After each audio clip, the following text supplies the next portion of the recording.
पाचन संबंधी रोगों में आहार के बारे में बताऊंगी। तो यहाँ पर देख लेते हैं कि पाचन संबंधी रोग कौन कौन से होते हैं और इनमें आहार की क्या आवश्यकता होती है। ठीक है, अब सबसे पहले तो अगर हम देखें कि हमारा अगर पाचन तंत्र सही हो तो हमें किसी भी प्रकार का रोग नहीं लग सकते। ठीक है, तो अगर हमारा शरीर सही है तो हमें किसी प्रकार का रोग नहीं हो सकता। हमारे रोग से हमारे शरीर को बचाने के लिए पाचन तंत्र का स्वस्थ होना अनिवार्य है। ठीक है, अगर पाचन तंत्र में थोड़ी सी भी दिक्कत आ जाती है, वो खराब हो जाता है, तो हमें विभिन्न प्रकार के उत्सर्जित क्रियाओं से संबंधित यानी कि पाचन क्रिया से संबंधित विकार हो सकते हैं। ठीक है, तो हम देखते हैं कि पाचन संबंधी कौन कौन से रोग होते हैं जिन्हें हम विकार भी कहते हैं। ठीक है, अब यहाँ पर पहला है हमारा पैप्टिक अल्सर। ठीक है, कब्ज। पैप्टिक अल्सर तो हमारे पेट में अल्सर के रूप में बन जाता है जब हम दूषित पदार्थ खाते हैं। दूसरा है हमारा कब्ज। अगर हम कोई ऐसी गर्म पदार्थ खा लें, सड़ा गला वस्तु खा लें तो हमारे शरीर में कब्ज होने लग जाती है, पेट में कब्ज की शिकायत शुरू हो जाती है। नेक्स्ट है अतिसार। इसमें बार बार पतला सा मल आता है और बार बार मल जाने की आवश्यकता होती है। डिस्पेप्सिया ये भी पाचन संबंधी एक रोग है। आंत का अल्सर, ये हमारे आंत में होने वाला अल्सर। ठीक है, फ्लैचुलेंस यानी कि ये भी एक पाचन संबंधी रोग है जिसमें बार बार हमारे शरीर को मल त्यागने की इच्छा होती है और बार बार यूरिन जाना पड़ता है। Tropical flu. ठीक है, ये सभी जितने भी हमारे 7 प्रकार के क्या हैं पाचन संबंधी रोग हैं। ठीक है, अब अतिसार की स्थिति में आहार। अतिसार क्या होता है? अतिसार बार बार हमें बहुत ही पतला मल आता है, बार बार जाना पड़ता है, उसे हम क्या कहेंगे? अतिसार। अतिसार को हम क्या कहते हैं? पेचिस भी कहते हैं, दस्त भी कहते हैं। ठीक है, तो अतिसार को हम पेचिस या दस्त भी बोलते हैं। ठीक है, जब हमारे पेट में कब्ज की शिकायत शुरू हो जाती है तभी हमें अतिसार होने लगता है। ठीक है, अब इसमें मल का कोई भी आकार नहीं होता क्योंकि वो लिक्विड यानी कि तरल होता है और पतला होता है, पानी की तरह होता है। ठीक है, अब हम देखते हैं कि अतिसार की स्थिति में आहार क्या लेना चाहिए। दलिया या पत्ती वाली खिचड़ी या सब्जी या वेजिटेबल सूप, इस प्रकार के पोषक तत्वों से संबंधित चीजें दे सकते हैं। ठीक है, अब अतिसार के हम प्रकार देखते हैं। अतिसार के 2 प्रकार हैं यहाँ पर, देहात्मक अपचय और क्रियात्मक अपचय। देहात्मक अपचय क्या होगा? जब हमारे शरीर में यानी कि मनुष्य के शरीर में पाचन तंत्र से संबंधित कोई रोग हो जाता है, उनमें कोई दिक्कत आ जाती है तो वो हमारा कहलाता है देहात्मक अपचय। ठीक है, पाचन संस्थान के किसी भी अंग में विकार या दोष उत्पन्न हो जाता है, यानी कि हमारे पाचन संस्थान में ही विकार उत्पन्न हो जाए, यानी कि वो ढंग से कार्य ना करें तो हमारा हो जाता है देहात्मक अपचय। ठीक है, अब हमारा क्रियात्मक अपचय। क्रियात्मक अपचय का मुख्य कारण क्या है? मानसिक तनाव। ठीक है, जब मनुष्य मानसिक तनाव ले लेता है तो उसे क्रियात्मक अपचय हो जाता है। इस स्थिति में क्या होगा? संवेग, हमारी जो संवेग है, जो नाड़ी संस्थान हमारा मस्तिष्क है, वो कार्य सही प्रकार से नहीं करता है और मांसपेशियां क्रियाशील नहीं होती और हमें अतिसार हो जाता है। ठीक है, यानी कि जो हमें मानसिक तनाव के रूप में जो हमारा नाड़ी संस्थान क्रिया नहीं करता, यानी कि नाड़ी संस्थान हमारा मस्तिष्क काम नहीं करता है, मस्तिष्क ही सभी अंगों को आदेश देता है कार्य करने के लिए। तो जब ऐसी स्थिति होती है तो हमारा क्रियात्मक अपचय कराता है। अब अतिसार फैलने के क्या कारण हो सकते हैं? अतिसार फैलने के क्या कारण हो सकते हैं? जैसे कि दस्त या पेचिस, इसे हम सामान्य भाषा में कहते हैं, तो फैलने के क्या कारण हो सकते हैं, किस कारण से वो फैलता है? पहला होता है हमारा दूषित जल। ठीक है, दूषित जल, अगर हम दूषित जल पीते हैं तो दूषित जल के कारण हमें पेचिस से दस्त हो सकते हैं, कब्ज की समस्या हो जाती है। दूसरा हमारा दूषित दूध एवं पेय पदार्थ। कई बार दूषित दूध आता है, जैसे कि बैक्टीरिया वाला या केमिकल युक्त दूध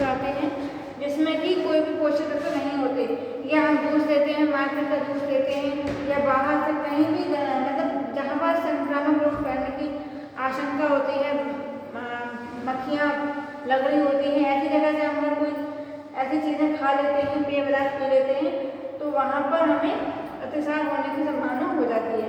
अब बासी एवं दूषित भोजन, कई बार हम घर में बासी भोजन हमारा बच जाता है तो हम उसको खाने लगते हैं। तो कई बार का बासी भोजन, कई टाइम का बासी भोजन नहीं खाना चाहिए। अगर हम खाएं तो एक टाइम जैसे हम सुबह हमने खाना बनाया तो हम शाम तक उसे खा सकते हैं, किंतु इसके पश्चात हम उसे नहीं खा सकते, वो दूषित हो जाता है। ठीक है।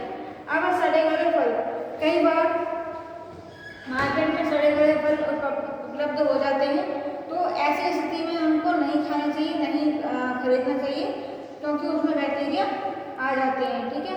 अब हम देखते हैं कि अतिसार में भोज्य तत्वों की क्या आवश्यकता होती है।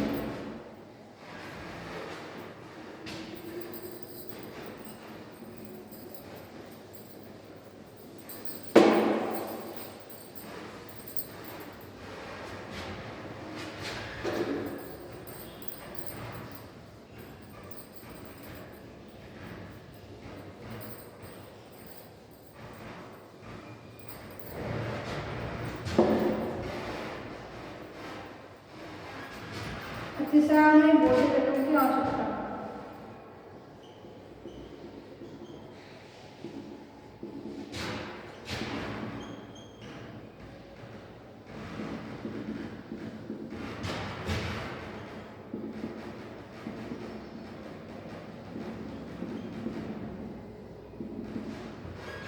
ठीक है। तो पहला आ जाता है हमारा कौन सा, अतिसार में भोज्य तत्वों में सबसे पहला है हमारा प्रोटीन।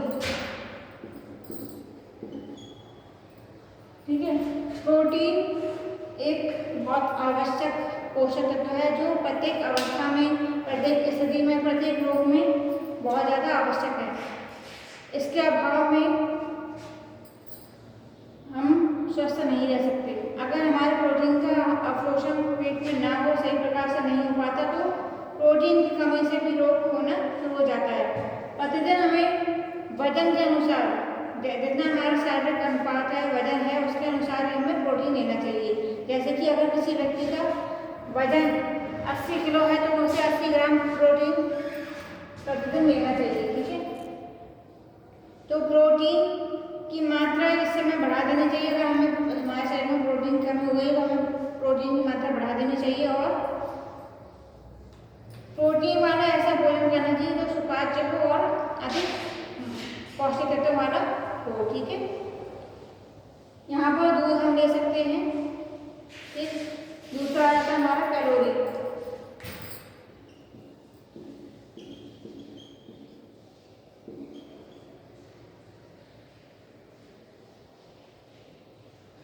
दूसरा हमारा कैलोरी। तो कैलोरी भी जैसे कि हमें 10 हो जाते हैं या कब्ज हो जाता है, तो इस स्थिति में हमारे शरीर में कमजोरी आनी शुरू हो जाती है। तो कमजोरी को दूर करने के लिए हमें कैलोरी की आवश्यकता पड़ती है। ठीक है। अतिसार में क्या होता है, कार्बोज का अवशोषण सही प्रकार से नहीं हो पाता, यानी कि कार्बो जो है वो अतिसार में ढंग से अवशोषित नहीं हो पाता हमारे शरीर में, और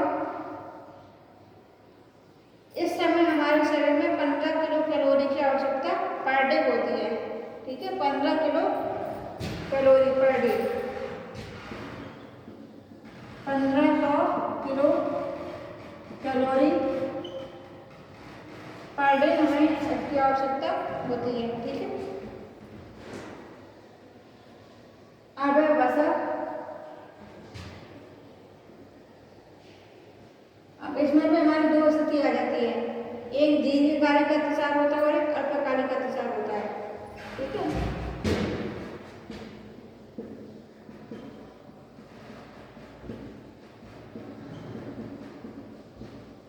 दीर्घकालिक और अल्पकालिक,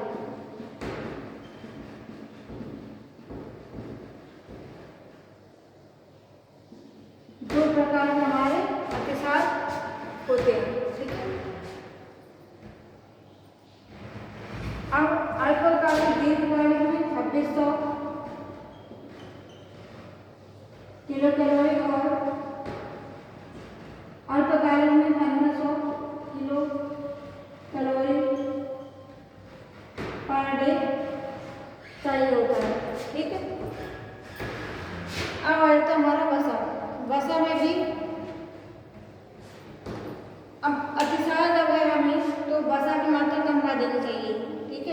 क्यों? क्योंकि जब हमें अतिसार हो गया है, हमें दस्त हो रहे हैं या पेचिश हो रही है, तो इस समय में हम वसा युक्त भोजन करेंगे या पूरी पकवान तला भुना भोजन करेंगे तो वो हमें पच नहीं पाएगा, उसका अवशोषण हमारे शरीर में नहीं हो पाएगा, वसा का अवशोषण नहीं हो पाएगा और वो हमारे शरीर को और ज़्यादा हानि पहुँचाएगा। तो इस स्थिति में हमें वसा की मात्रा कम कर देनी चाहिए। ठीक है, अब आ जाता है हमारा कार्बोज।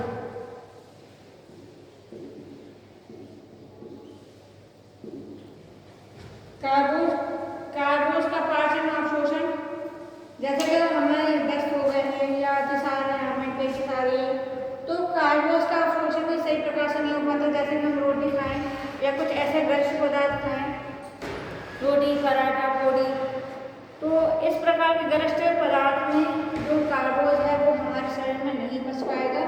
तो ऐसे कार्बोज की आवश्यकता नहीं होती हमारे शरीर में। ठीक है, कि जो ना पच पाए, यानी कि सरल कार्बोहाइड्रेट की आवश्यकता नहीं है हमारे शरीर में, जटिल कार्बोहाइड्रेट की आवश्यकता है, जो कि रेशेदार फल होते हैं, रेशेदार फल और रेशेदार सब्जियां। ठीक है, तो ऐसे कार्बोज हमें लेने हैं जिनमें फाइबर रेशा हो। ठीक है, अब हमारा विटामिन।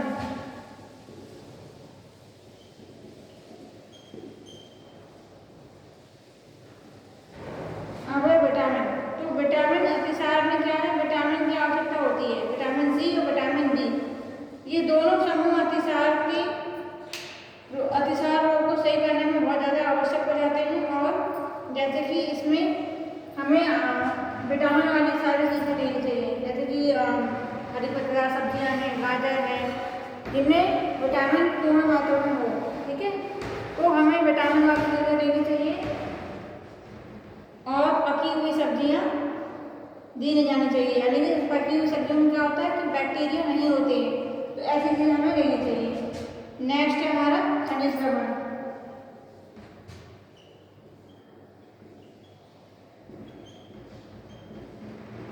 खनिज लवण में क्या होता है कि जब हमें अतिसार वाला कोई अतिसार रोग है तो हमें शरीर में खनिज लवण की मात्रा लेनी चाहिए। जैसे कि हमारे शरीर में खनिज लवण जल जाता है, जल अधिक निकल जाता है हमारे पेचिश के कंडीशन में, तो हमें जल की पूर्ति के लिए, यानी कि जल के साथ साथ पोषक तत्व भी जा रहे हैं, खनिज लवण भी जा रहे हैं, तो जल की पूर्ति हमें जैसे करनी चाहिए। तो जल की पूर्ति किस प्रकार से करें, जैसे हम जूस ले रहे हैं, कोई पौष्टिक तत्व ले रहे हैं, या सूप ले रहे हैं, या किसी फल का जूस है, या दाल का पानी है, तो इस प्रकार के खनिज लवण हमें लेने चाहिए। जैसे कि नींबू की मात्रा है, इलेक्ट्रोल पाउडर है। ठीक है, तो इस प्रकार के हम खनिज लवण लेंगे तो हमारे शरीर में अतिसार की स्थिति सही हो सकती है, उसका निवारण हो सकता है। ठीक है।